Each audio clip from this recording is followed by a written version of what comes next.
Тргна предизборната кампања, потенцијалните градоначалници и советници втор ден на терен во поход по гласови. Меѓу нив и главните претенденти за градски татковци во престолнината. Актуелниот прв човек на Скопје и кандидат на ВМРО ДПМН и коалицијата Гоце Трајановски од Бутел најави дел од инфраструктурните проекти предвидени во неговата изборна програма, а кои ќе се реализираат во оваа скопска општина. Меѓу другото, пробивањето и изградбата на булеварот Христијан Тодоровски Карпош, кој ќе се поврзе со обиколницата, а за жителите на општината ќе овозможи нова сообраќајна алтернатива.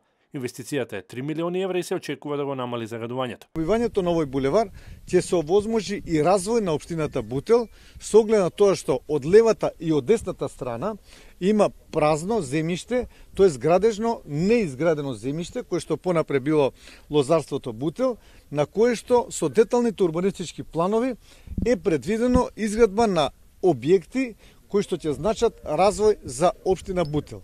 Со пробивањето на овој булевар, практично е нов булевар, ќе се подобри и безбедноста на сообраќајот во овој дел на градот Скопје и исто така, што е многу важно, ќе се подобри и екологијата. Главниот против кандидат на Трајановски, адутот на коалицијата предводена од СДСМ Петре Шилегов, беше во соседната општина Газибава на средба со жителите на населбата Ченто.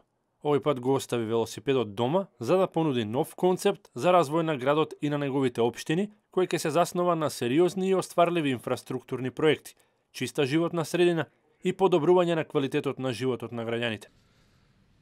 Овдека во Газибава предвидуваме сериозни инфраструктурни проекти кои што ќе го подобрат секојдневието на нашите сограѓани.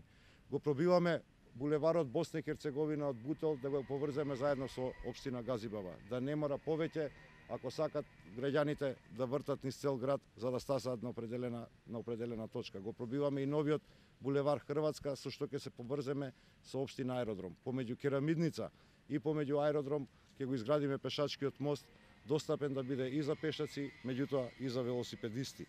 Во трката за скопската градоначалничка фотелја се уште 6 кандидати, меѓу кои и една дама. Како и да е, се уште не почнале со посериозни предизборни активности.